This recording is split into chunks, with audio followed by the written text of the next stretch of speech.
We now consider the changes in surpluses, consumer surplus and producer surplus, as well as the creation of a deadweight loss from the imposition of a price floor. To unclutter the picture as much as possible, we'll assume that consumer tastes for the underlying goods are quasi-linear, and we can therefore interpret the demand curve as if it was also the marginal willingness to pay curve for a representative consumer. Thus, we can measure consumer surplus directly on the market demand curve. We begin with an initial depiction of the market equilibrium prior to the imposition of the price floor. The price floor is then imposed above the equilibrium price P star. At that price, consumers only demand the quantity XD, and producers would produce the quantity XS if they actually could get the price PF for all the goods that they produce. But in graph 18.7, we showed that the actual quantity that producers will end up producing in new equilibrium once they expend effort to attract the limited number of customers will be the quantity XD, and the actual price that they will receive once we net out the additional effort costs they incur will be P prime.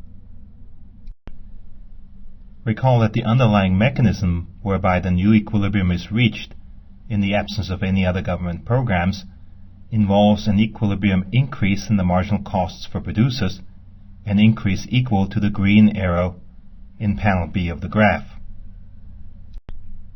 The overall increase in the costs for producers is then given by taking that green arrow and adding it up across each of the individual goods that are produced in the new equilibrium. In other words, each of the XD units of the goods.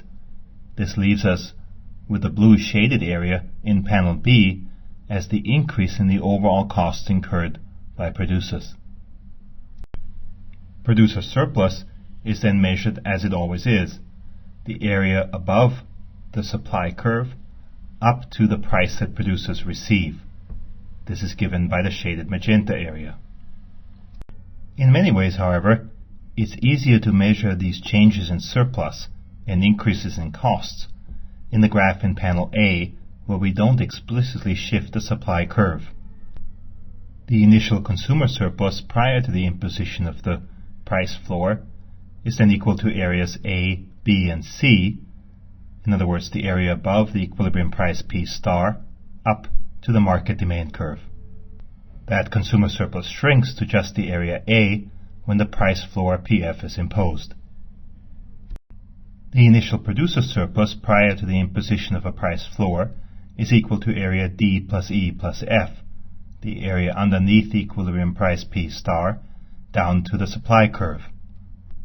In panel B of the graph, we've already shown as the magenta area the new producer surplus that producers get after the imposition of the price floor.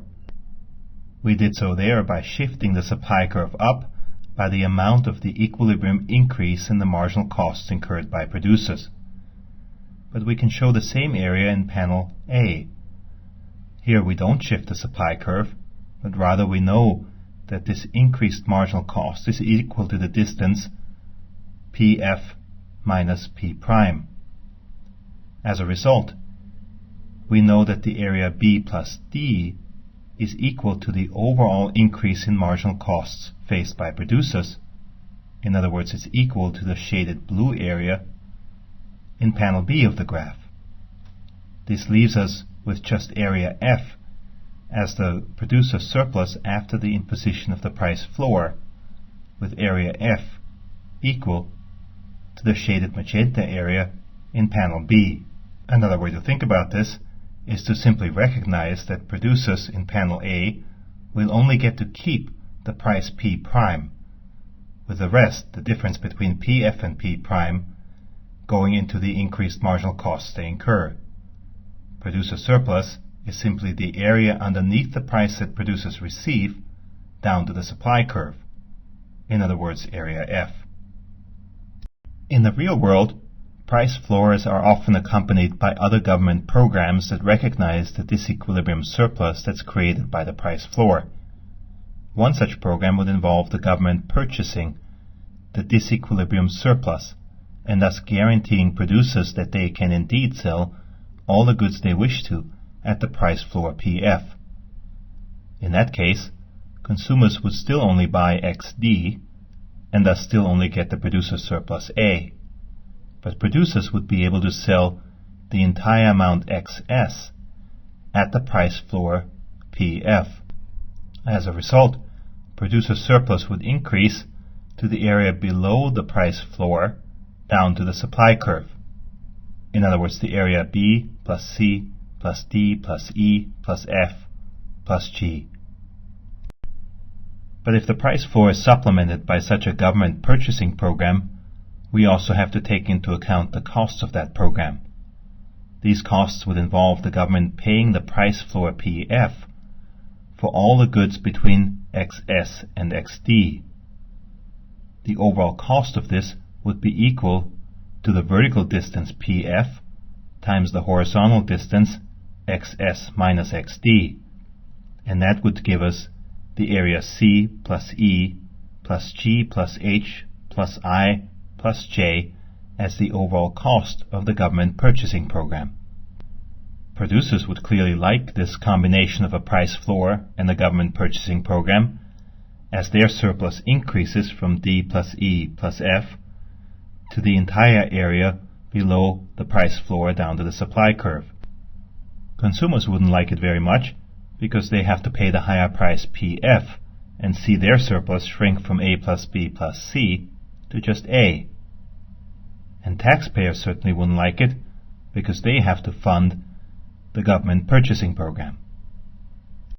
You should then be able to convince yourself that the smallest possible deadweight loss from just the price floor without the purchasing program is C plus E, with the deadweight loss potentially being larger if some of the marginal cost increases for producers are socially wasteful. And you should be able to convince yourself that the combination of the price floor with the government purchasing program will result at least in the deadweight loss of area H if the government is able to get the goods that it purchases to those consumers who most want them. But it might lead to a much bigger deadweight loss if the government simply throws away the goods that it purchases. In that case, the deadweight loss would be area C plus E plus H plus I plus J.